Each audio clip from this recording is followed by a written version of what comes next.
warahmatullahi wabarakatuh. A'udzu billahi samii'ul 'aliim minasy syaithaanir rajiim. Bismillahirrahmanirrahim. Alhamdulillah summa alhamdulillahilladzi bi ni'matihi tatimmus shalihat. Wassalatu wassalam ala asrafil kainat wa sayyidi sadat nabiyina wa maulana Muhammad sallallahu alaihi wasallam. Ashhadu an la ilaha illallah wahdahu la syarika lah rabbul ardina was samawat. Wa ashhadu anna sayyidana Muhammadan abduhu wa rasuluhu sayyidul ayati wal mujizat. Allahumma salli wa sallim wa barik wa karim wa adim ala sayyidina wa nabiyina wa habibina wa syafiina wa qurrati ayunina wa maulana Muhammad salatan taghfiru biha dzunub wa tuslihu bihal qulub wa tantaliqu bihal usuq wa talinu biha syuhub wa ala alihi wa sahbihi wa man ilaihi mansub. Wa qalu ta'ala ati Allah wa ati Rasul.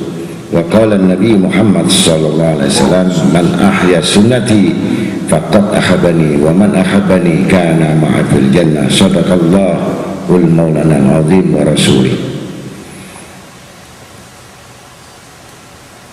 Sebelum kita memberikan satu nasihat yang kita ambil dari kitab Hujatul Islam Abu Hamid Al-Ghazali bin Muhammad, maka kita bersama-sama merenungkan tentang hal di mana disebutkan amar ma'ruf dan nahi mungkar. Bismillahirrahmanirrahim. Dengan nama Allah yang Maha Pemurah lagi Maha Penyayang. Segala pujian bagi Allah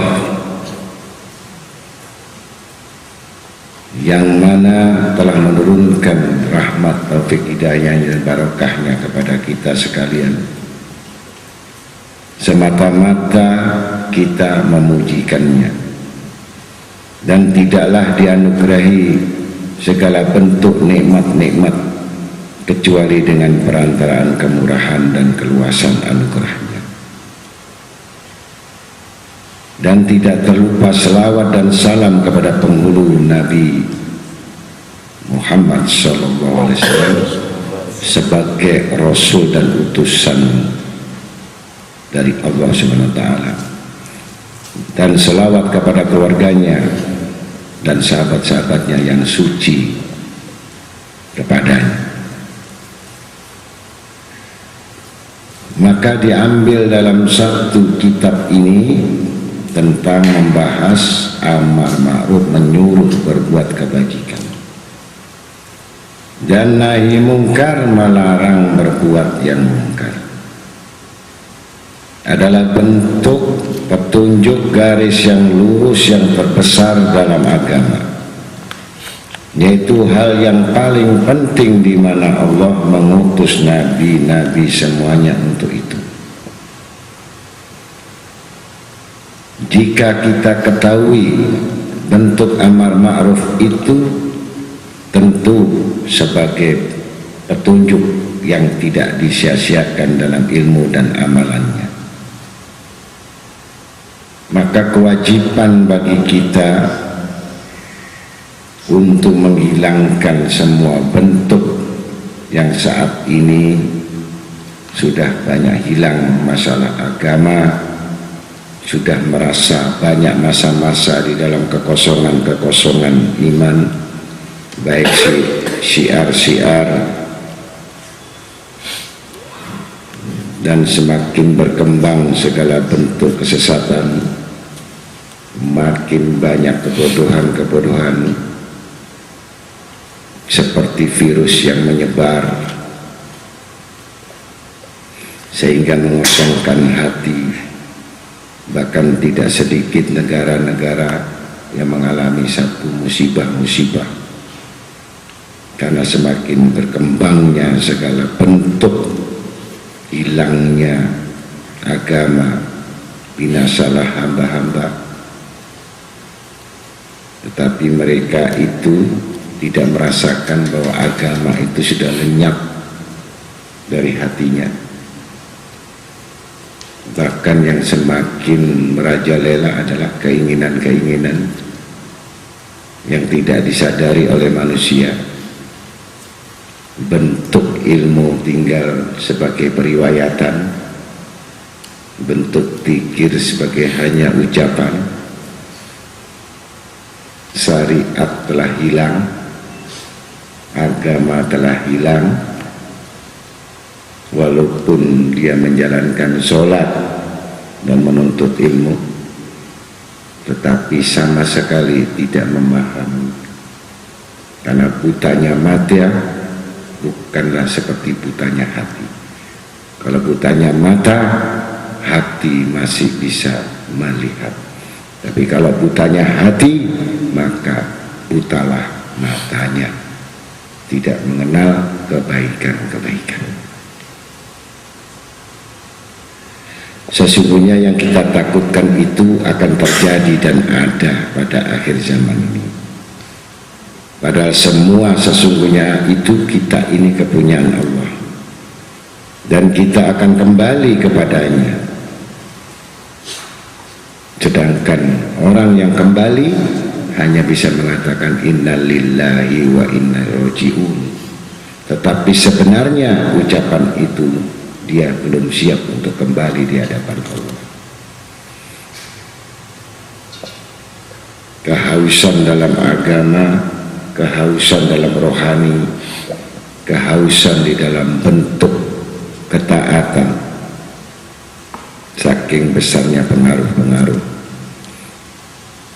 Karena disampaikan oleh Abu Hamid Al-Ghazali telah terhapus dari garis lurus petunjuk, yaitu amar ma'ruf dan nahi munkar. Amalan dan ilmunya kalau sudah itu tidak dimiliki, maka terhapuslah seluruh amalan-amalannya. Hakikat dan gambarannya, maka berkuasalah setan itu pada hatinya. Akhirnya berminyak-minyak air dengan makhluk, agar makhluk memujinya, agar manusia mempercayainya. Padahal semua pintu-pintu adalah hati. Kalau sudah hati tertutup, hati sudah gelap, maka terhapuslah dari hati itu untuk muraqabah, untuk kepada Allah. Tidak sampai zikir, tidak sampai doa, tidak sampai sholat, tidak sampai amalan, tidak sampai, karena terhalang dari segala bentuk hijab-hijab itu karena kegelapan hati. Karena terlepaslah manusia kepada mengikuti hawa nafsu dan syahwatnya. Sebagaimana gambarannya terlepasnya manusia itu seperti hanya hewan-hewan, binatang buas yang tidak terkendalikan. Dan sedikitlah di atas permukaan bumi orang-orang yang benar-benar mukmin, yang benar-benar takut kepada Allah. Sedangkan orang yang tidak takut kepada Allah tidak akan terpengaruh karena Allah.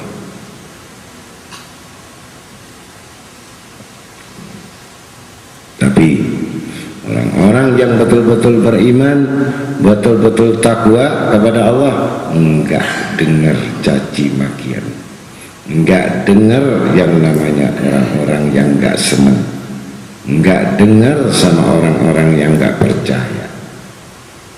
Itu orang beriman karena dia takutnya kepada Allah, bukan takut kehilangan segala sesuatu yang ada pada dirinya. Kalau orang masih takut kehilangan sesuatu, berarti jangan mengatakan golongan mukmin. Karena orang mukmin takut kehilangan Allah dan Rasulnya. Sedangkan orang-orang yang awam takut orang nggak percaya lagi sama dirinya. Takut nggak punya teman, takut nggak punya sahabat, takut kehilangan mukanya. Orang munafik itu selalu ingin butuh pujian dan yang bentuknya ingin mendapatkan satu kehormatan dan penghormatan. Sedangkan orang yang mukmin, dia ingin mendapatkan pujian dan Rasulnya dan para malaikatnya. Tentu tidak sama. Maka ditimpakan segala di satu negeri dan bangsa itu karena dirinya, bukan karena Allah. Jadi Allah tidak akan menurunkan bala dan musibah itu kepada satu negeri kecuali negeri itu sudah enggak beragama lagi. Jadi orang sudah banyak dosa yang tidak minta ampun kepada Allah.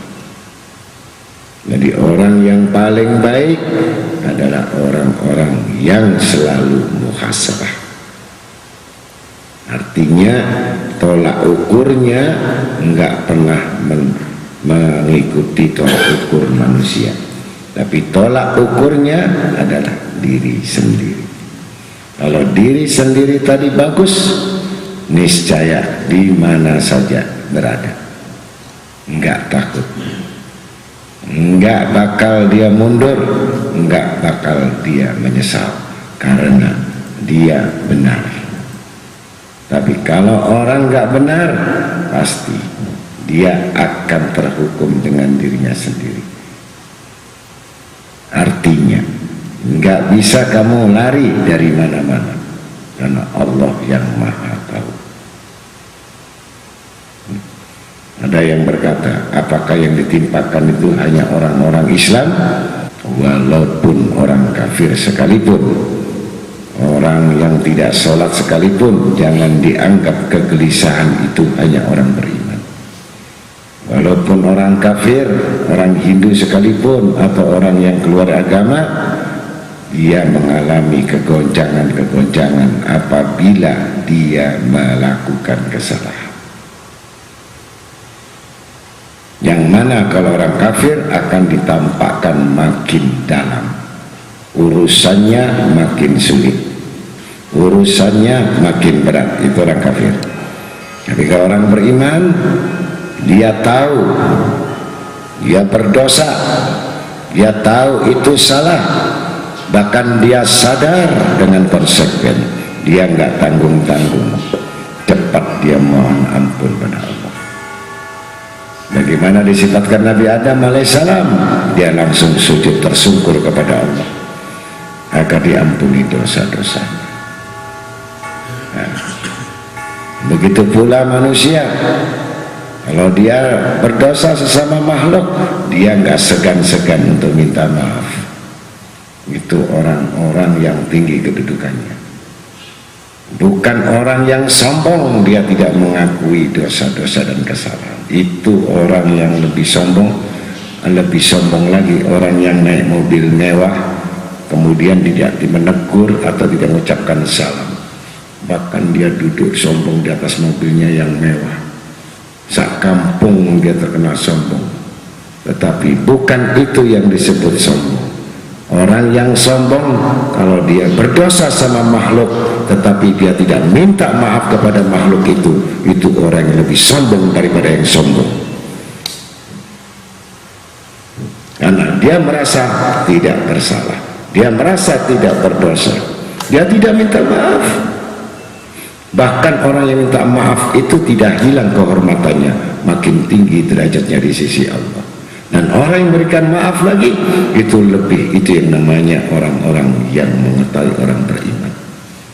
Tetapi orang yang disalahi tadi, dimintai maaf, dia tidak beri maaf, itu orang yang lebih sombong daripada orang yang sombong lagi. Jadi dua sombong.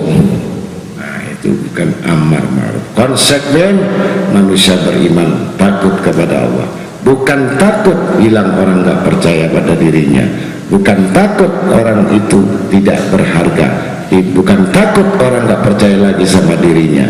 Manusia al-insanu dhaif wal insanul khata', karena manusia itu penuh dengan kelemahan dan kesalahan. tapi dia menyadari, dia minta maaf dan minta ampun. Itu yang dicintai oleh Allah Ta'ala. Tapi orang yang sombong enggak pernah minta maaf, bahkan dia merasa benar, bahkan dia merasa enggak ada salah. Alhamdulillahi min dalik. Itulah karena disebut orang yang tersebut itu bukan golongan orang-orang mukmin. Maka orang yang berusaha memperoleh kembali kekosongan ini, dan dia harus bisa memperbaiki kerusakan-kerusakan tersebut agar bisa melaksanakan dan mengerjakan, dengan catatan memperbaharui semua tingkatan-tingkatan perbuatan, tabiat yang buruk, yang jelek, yang gak bagus, mari kita perbaharui dengan menghidupkan sunnah-sunnah Nabi Sallallahu Alaihi Wasallam.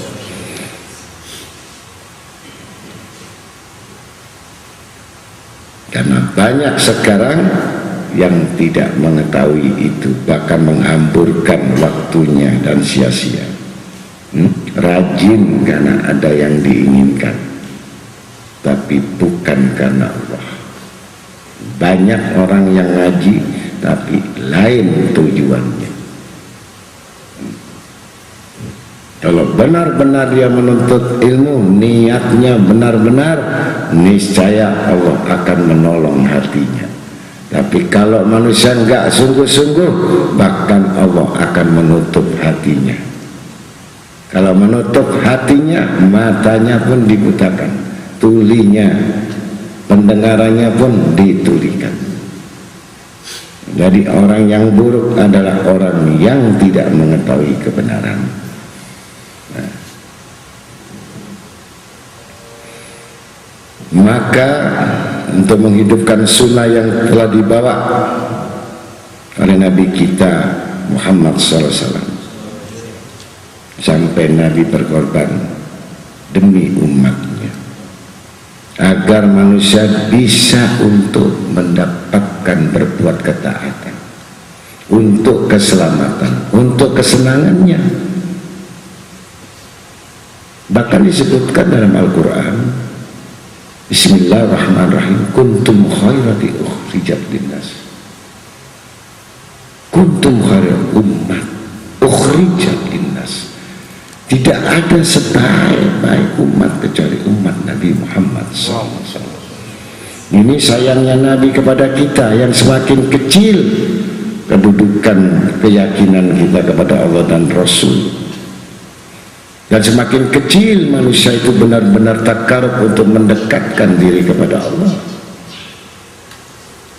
Tapi semakin besar dia punya angan-angan yang kosong, semakin besar keinginan nafsu dan syahwatnya, semakin besar tujuannya yang selain Allah, makin jauh dari Allah.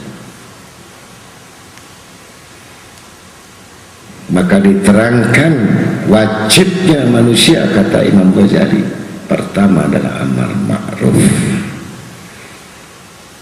dan nahi mungkar. Bagaimana keutamaan-keutamaannya dan kelebihan-kelebihannya.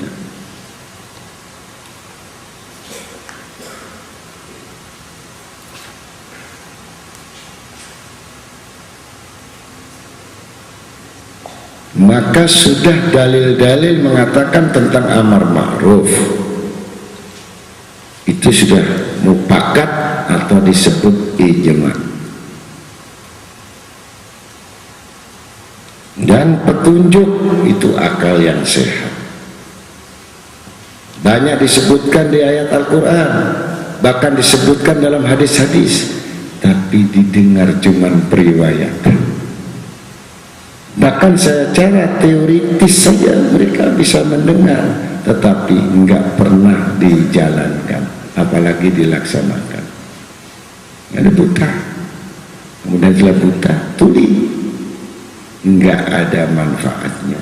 Hanya orang-orang yang dapat rahmat dari Allah, orang yang mendapat ridha dari Allah, enggak malu sama manusia. nggak malu kehilangan kehormatannya, tapi malu kehilangan kehormatan di sisi Allah, malu kehilangan daripada kebaikan di sisinya. Ini yang namanya ilmu akhirat. Jadi hiduplah kamu yang jujur, hiduplah kamu yang benar walaupun pahit.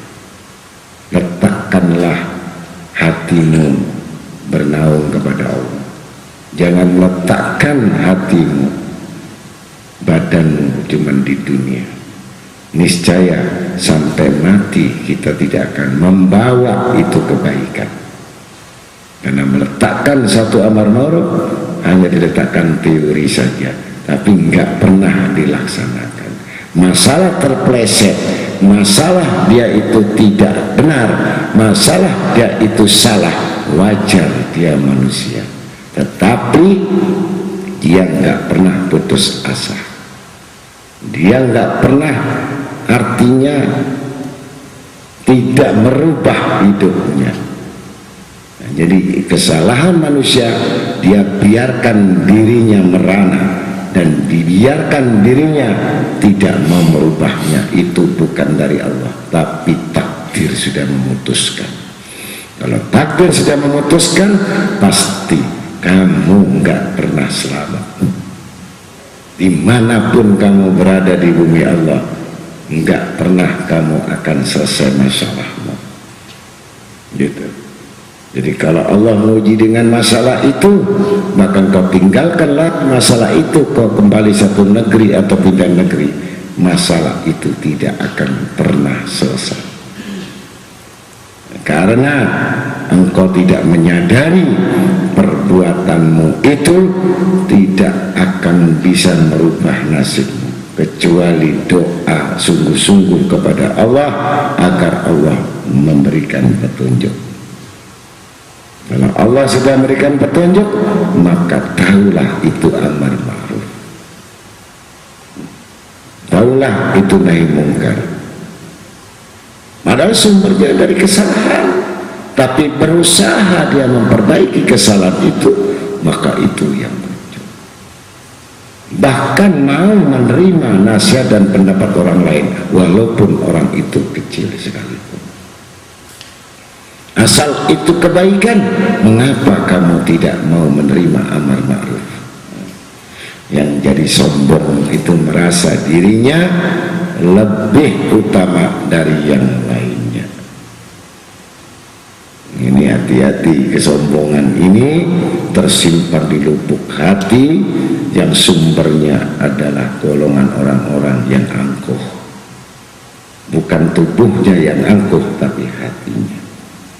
Nah, kalau hatinya selalu angkuh, pasti tidak akan menerima nasihat orang lain.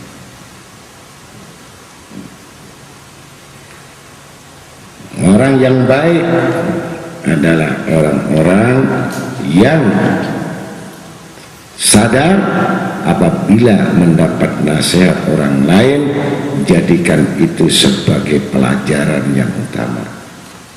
Jangan menyalahkan orang tetapi tidak pernah menyelesaikan. Jadi kalau menyalahkan orang, yang mana salahnya, yang mana buruknya, konsekuen dia minta maaf. Itu orang baik. Tapi orang salah nggak minta maaf, orang baik atau orang buruk? Nah, kalau orang salah itu nggak minta maaf, maka dia tambah salah, ditambah lagi salahnya, ditambah lagi salahnya, maka Allah memberikan julukan, dialah keputusanku, bahwa dia penghuni neraka yang kekal. Ya. Na'udzubillah.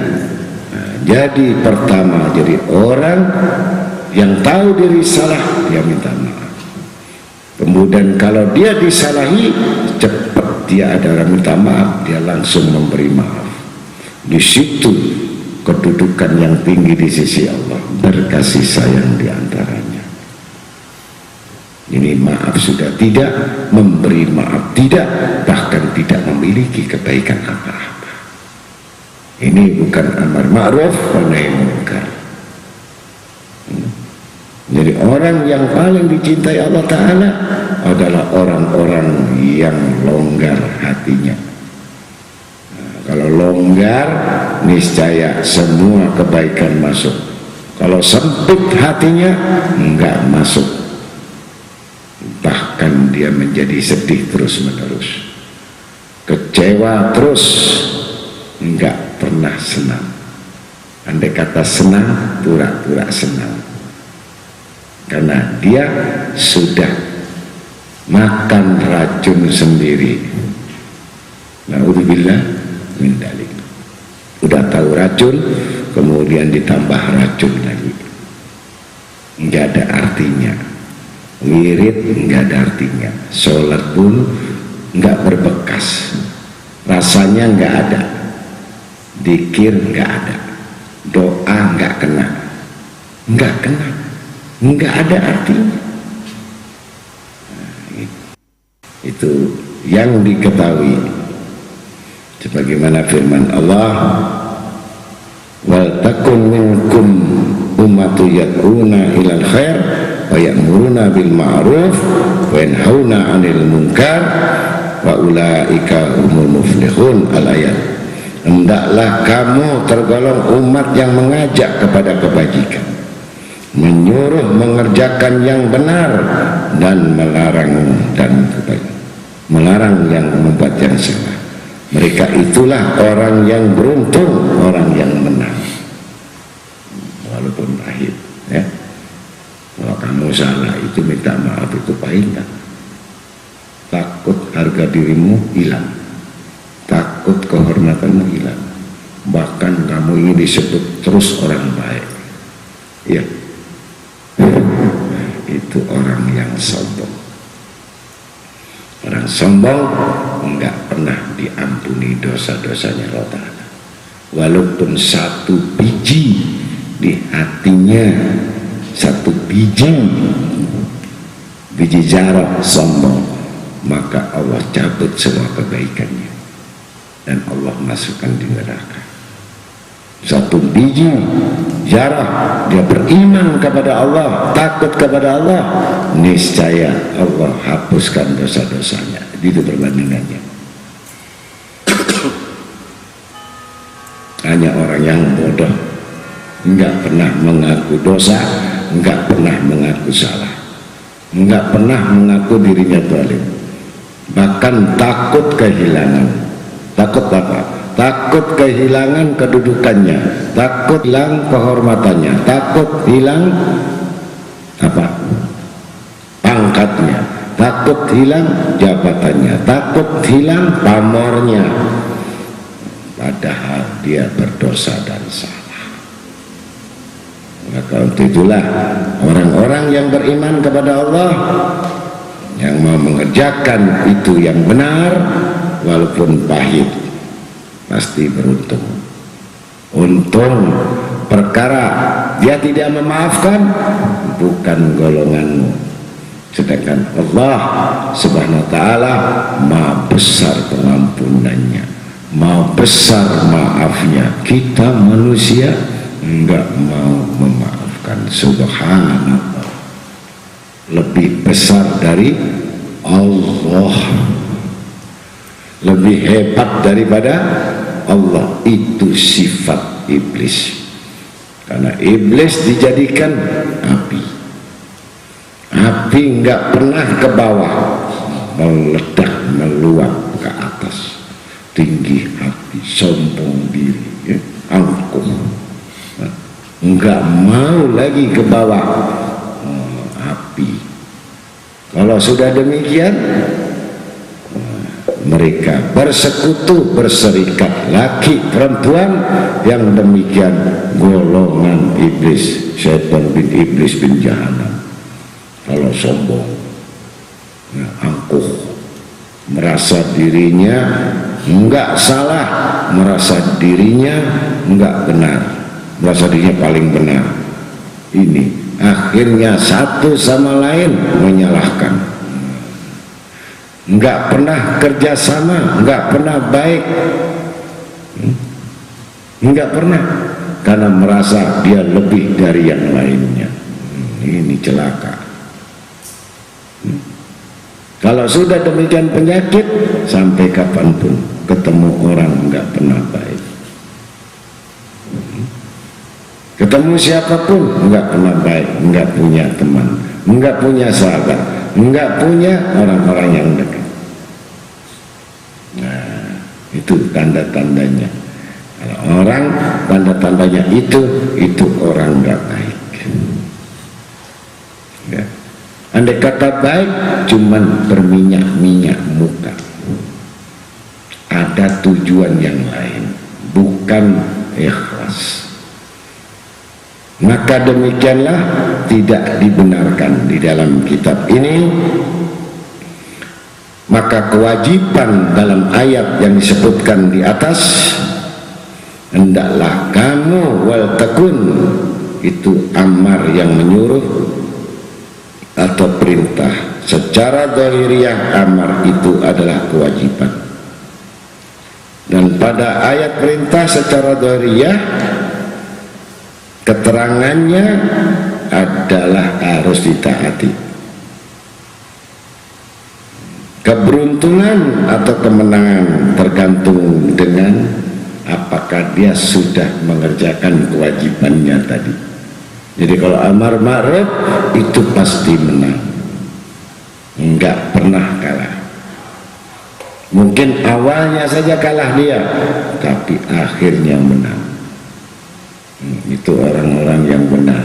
Sungguh Allah Maha Adil dan bijaksana. Jangan takut kalau kamu benar. Kalau kamu salah, takutlah kamu salah. Nah, itu yang disebut orang-orang yang memiliki hati. Tapi kalau orang yang memiliki hati enggak merasa itu, berarti tetap dia angkuh dan sombong kepada Allah. Maka Nabi Sallallahu Alaihi Wasallam semua saat bertanya malaikat kepada para nabi-nabi, siapakah engkau Musa? Aku adalah kalimullah, aku adalah kalimat Allah. Saya ditanya Nabi Isa, siapakah kau Isa? Aku Isa Ruhullah. Itu sampai tanya kepada Nabi Ibrahim, man Ibrahim? Siapa Ibrahim? Nabi Ibrahim, ana Ibrahim Khalilullah, pilihan Allah. Tapi saat Nabi Muhammad SAW ditanya, man Muhammad? Siapa Muhammad? Ana yatim. Nabi mengatakan, saya adalah yatim. Enggak ngomong saya Rasulullah, enggak ngomong saya adalah orang yang besar, tapi ana yatim, saya adalah anak yatim. Ini orang-orang yang dapat kedudukan tinggi, yang mendapatkan pangkat dari Allah adalah orang-orang yang selalu di bawah, rendah hati, tawadu. Orang-orang yang angkuh, orang yang sombong, orang-orang itu kosong, memang enggak ada agama dan iman. Jadi orang yang angkuh dan sombong enggak ada imannya, enggak ada keyakinannya, enggak ada. Walaupun zikir siang malam, sembahyang, sholat, puasa, enggak masuk dalam hatinya, karena dia memang enggak pantas dapat kedudukan tawadu. Naudzubillah, hati-hati. Enggak malu, kita harus malu kepada Allah, bukan malu sama manusia. Malulah kamu kepada Allah. Kalau itu penyakit ada dalam hati, walaupun satu biji, walaupun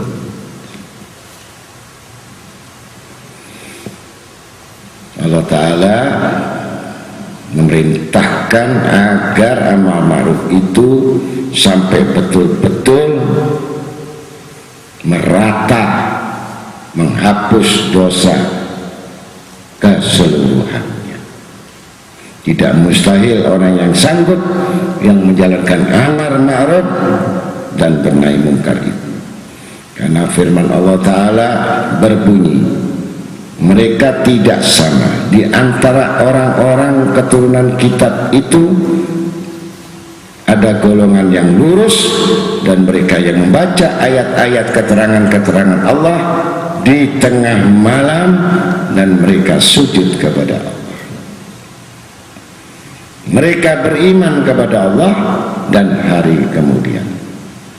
Mereka menyuruh mengerjakan yang benar dan melarang membuat yang salah, dan menyegerakan mengerjakan perbuatan baik. Mereka itulah orang-orang yang termasuk yang baik-baik. Quran Surat Ali Imran ayat 113-114. Jadi orang yang beriman itu selalu memerintah mengerjakan yang baik-baik, yang benar, dan melarang. Ya, harus ngerti. Ngaji nggak ngerti bagaimana, aneh bin ajaib. Kadang-kadang akhlak itu yang punya orang kafir. Nah, saya bilang waktu saya di Martapura, saya heran orang yang punya akhlak budi pekerti sopan santun ini kok justru orang kafir. Sedangkan kita orang yang mengaku beriman, bahkan itu saya sendiri, saya bilang, malu untuk mengungkapkan satu dosa, malu untuk mengungkapkan salah. Sedangkan di gereja-gereja mereka, dusta satu kali aja dia datang ke tempat ibadat mereka dengan sebutan pengakuan dosa. Yang mengatakan, pastor tadi saya berdusta satu kali, mintakan pada Tuhan. Kita 10 kali, 100 kali, bahkan kita maksiat. Kalau perlu semut jangan tahu. Luar biasa. Di situ saya katakan, mengapa orang-orang punya akhlak itu tidak diberikan pertolongan oleh Allah agar masuk Islam? Niscaya dia pasti pandai membawa amanatnya Allah. Kita siang malam sujud, siang malam kita zikir, siang malam kita berdoa, tapi enggak pernah jujur sama Allah. Kita enggak pernah takut sama Allah, kita enggak pernah mengikuti Allah, padahal bacaannya dari Allah. Luar biasa. Apakah ini bisa disebut golongan beriman? Apakah ini bisa disebut orang-orang yang takut kepada Allah? Bukan. Mereka bukan golongan-golongan orang yang beriman. Maka Allah Ta'ala mengakui mereka termasuk orang-orang yang baik-baik dengan semata-mata karena beriman kepada Allah dan hari akhirat, sebelum ditambahkannya kepada keimanan itu amar ma'ruf dan nahi mungkar, sebagaimana dalam firman Allah Ta'ala, wal mu'minuna wal mu'minat ba'duhum awliya ba'din ya'muruna bil ma'ruf wa yanhauna 'anil munkar wa yuqimuna bis shalah wa yuqimuna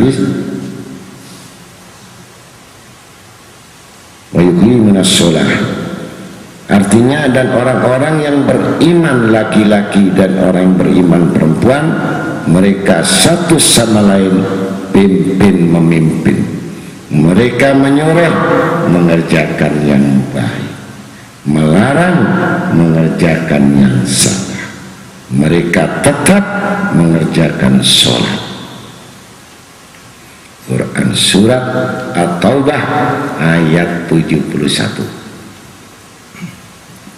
Jadi tugas itu baik laki-laki maupun perempuan, mereka satu sama lain pimpin memimpin. Nah, mereka menyuruh satu sama lain mengerjakan yang baik, melarang mengerjakan yang salah. Mereka tetap mengerjakan sholat, jadi enggak pengaruh ya. Tetap meminta ampun kepada Allah siang dan malam dengan niat merubah tabiat akhlak yang buruk. Itu orang yang selamat ya. Misalkan ini haram, dia terus haram saja. Ada berubah nggak sholat tadi? Ada perubahan apa enggak? Tidak ada. Zikir tapi enggak berubah, doa enggak berubah, ngaji enggak berubah. Kalau saya mending tidur nonton TV enggak berubah. Untuk apa datang jauh-jauh kalau kita enggak bisa berubah? Untuk apa kalau kita datang berkunjung tidak merubah? Berarti itulah yang disebut ilmu yang enggak manfaat. Kalau ilmu yang enggak manfaat berarti enggak ada gunanya. Karena Allah Ta'ala mensifatkan orang-orang mukmin bahwa mereka itu menyuruh mengerjakan yang baik, amar ma'ruf, dan melarang mengerjakan yang salah.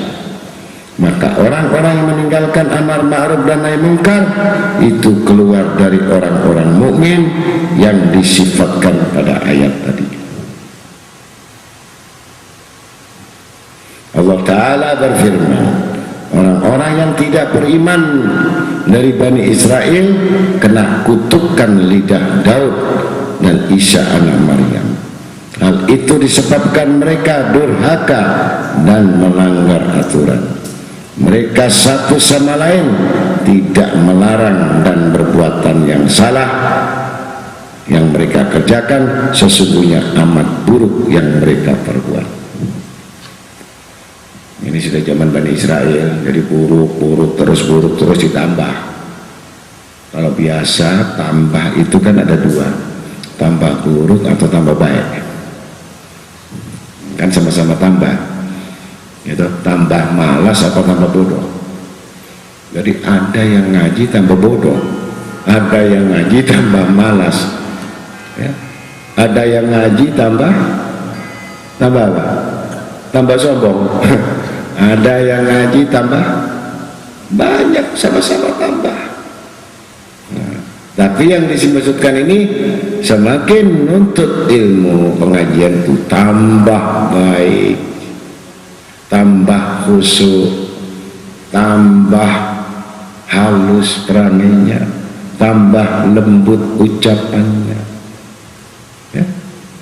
Tambah bagus akhlaknya, tambah bagus sikapnya, tambah hormat sama orang miskin, sama orang fakir.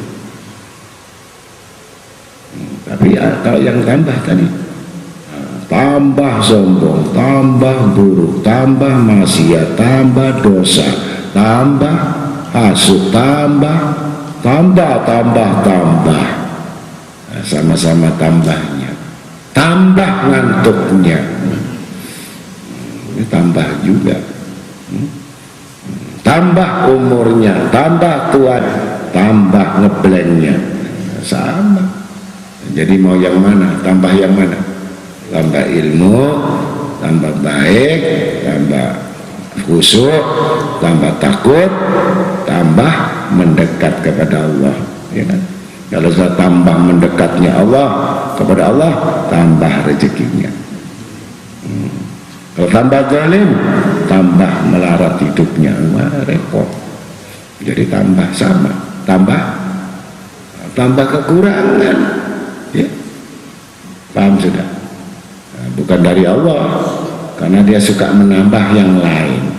Maksudnya di sini menambah kebaikan.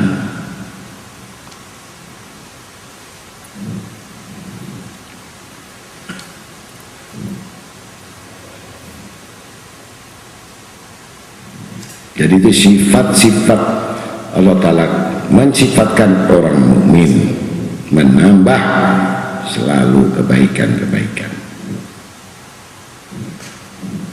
Tetapi orang golongan Bani Israel amat buruk karena dia menambah satu perbuatan yang buruk terus. Nyuri semakin nyuri, ya, korupsi makin korupsi. Kemudian apa lagi? Ini terus. Nah, dunia ini seperti minum air laut, semakin banyak makin haus. Kalau enggak minum stres, diminum air asin, salah paham.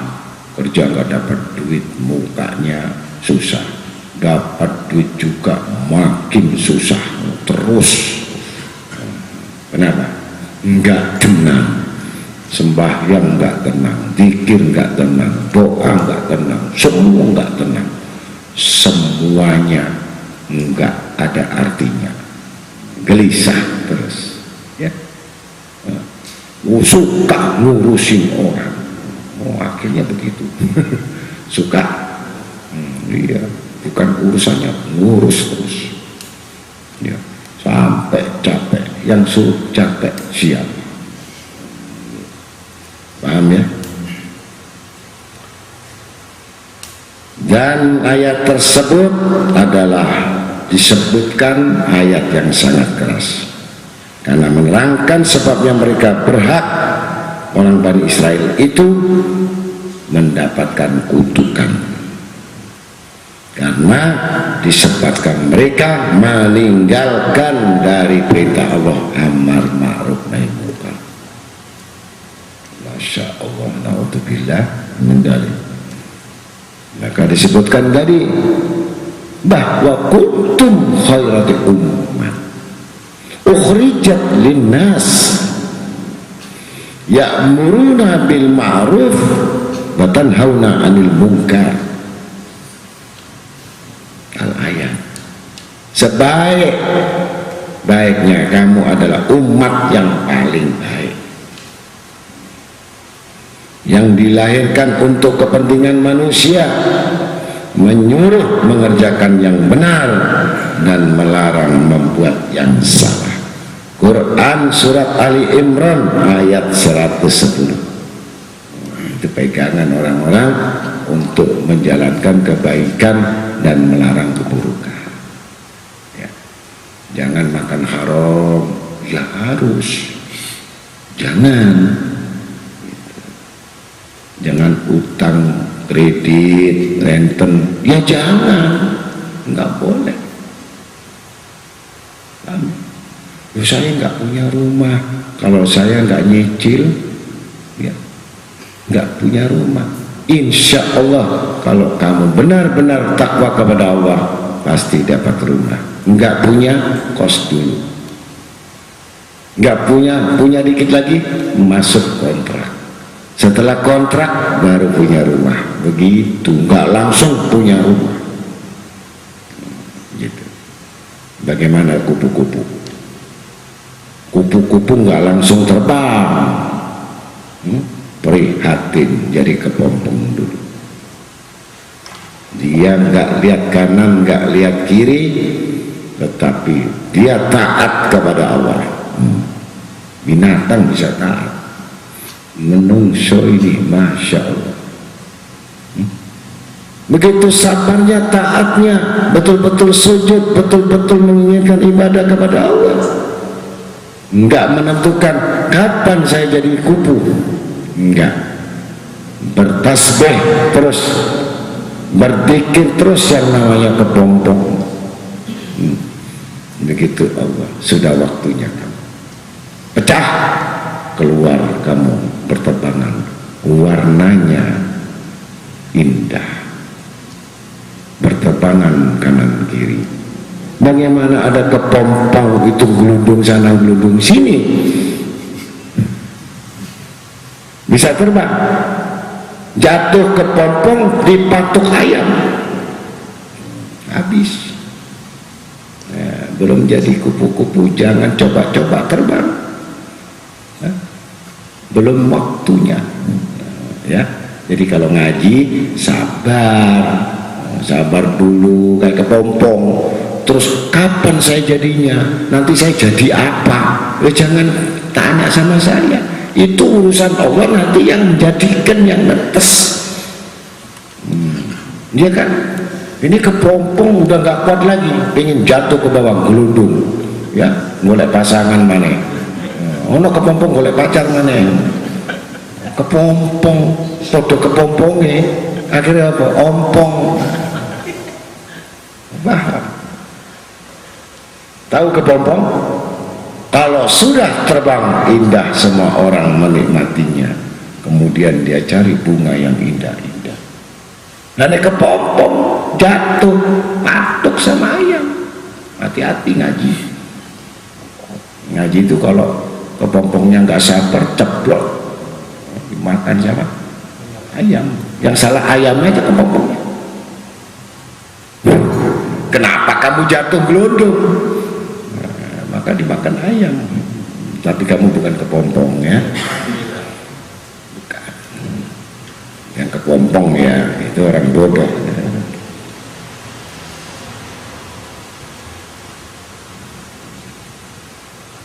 Allah Ta'ala menyifatkan orang-orang mukmin itu sudah jelas firman Allah, kuntum khairatu ummat ukhrijat linnas ta'muruna bil ma'ruf wa tanhauna 'anil munkar.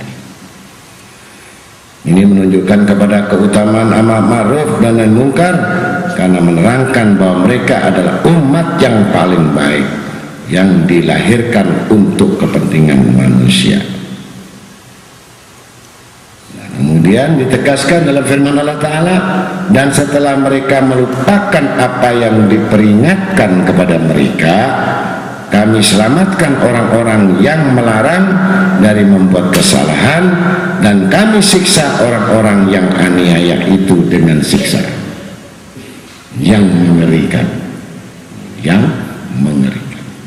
Disebabkan mereka berlaku jahat, buruk. Itu sengsara. Masya Allah. Jadi kalau kamu sengsara hidup ini, sebenarnya bukan Allah yang jahat, kamu yang jahat sama Allah ya. Nasibmu itu bukan tergantung Allah. Tergantung tidak dirubah nasib manusia, kecuali manusia berubah. Yang dulu nggak ngerti jadi ngerti ya. Yang dulu suka bohong jadi jujur, yang dulu suka khianat, ingkar amanah, yang dulu suka dosa terus dikurang, tapi gak hilang, dikurang, terus berusaha terus nggak pernah lulus ya, sampai betul-betul terbukanya hijab, yaitu muraqabah. Nah, itu tanda-tandanya orang yang menginginkan kehidupan akhirat.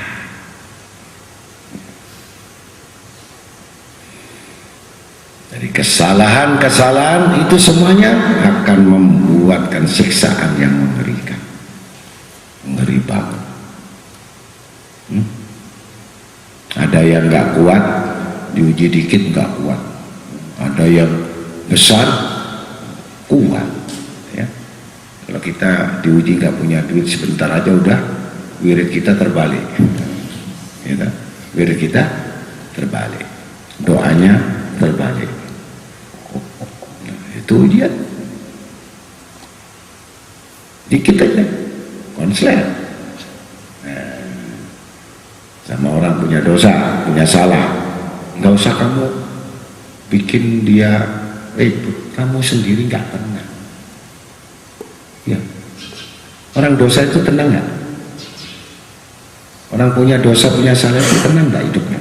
Nggak tenang, dia kacau balau, sembahyang nggak enak, zikir nggak enak ya.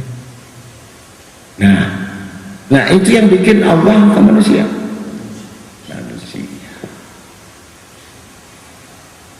Mengapa seseorang itu tidak minta ampun kepada Allah? Padahal semua ini manusia berdosa.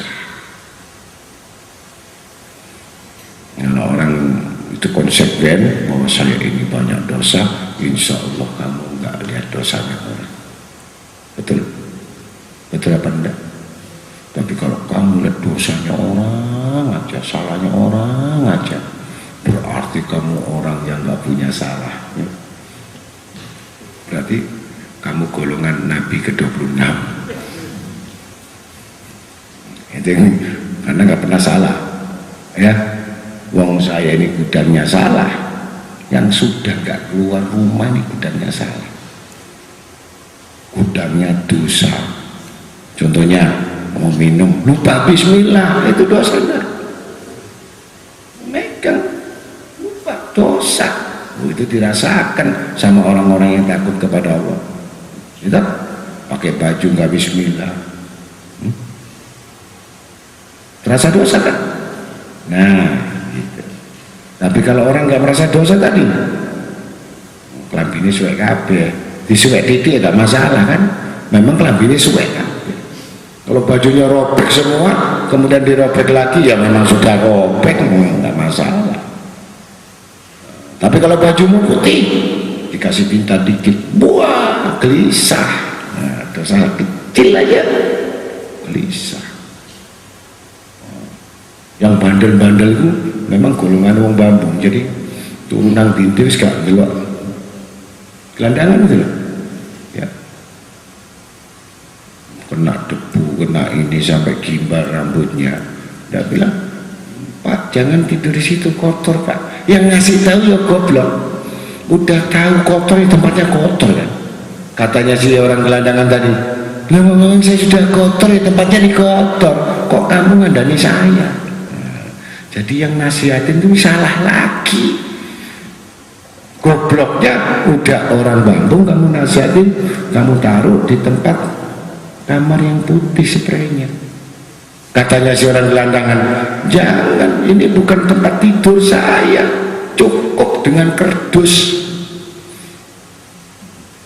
Betul? Nah, zaman kira-kira yang mana ini? Ternyata yang kotor ini hatinya. Nah, kalau hatinya kotor, pikirannya kotor, ya ditaruh yang bersih itu ongkep. Paham ya?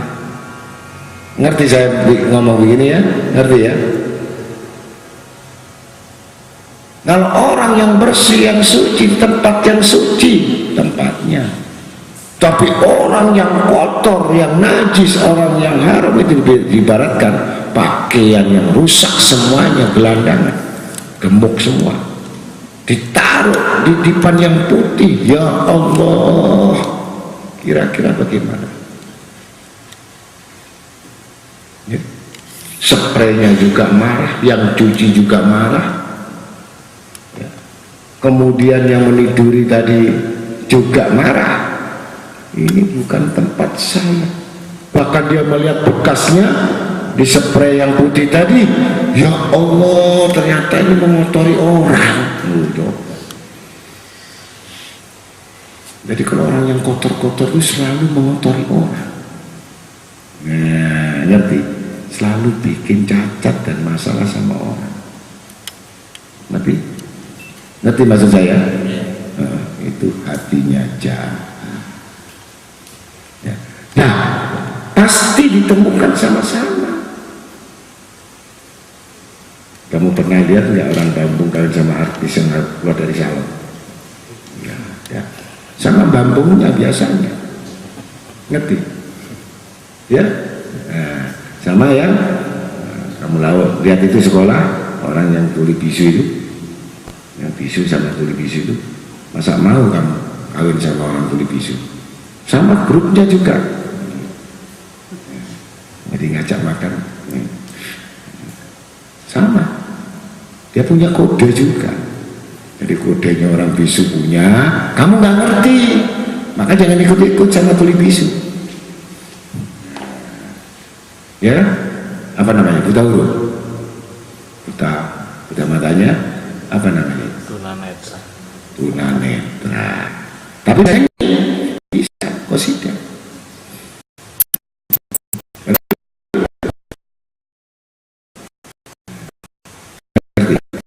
Yang buta apa? Hatinya, bukan matanya. Hatinya buta, maka seluruh panca inderanya buta, tidak akan tahu amar ma'ruf nahi munkar. Maka hidupkanlah hati, jangan sampai buta.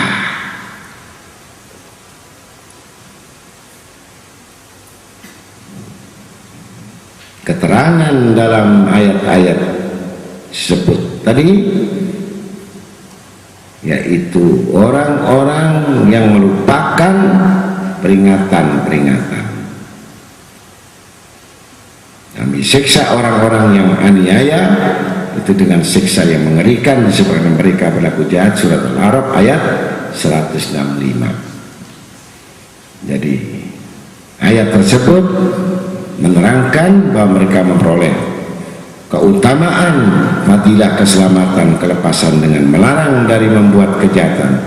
Yang demikian itu menunjukkan juga kepada hal yang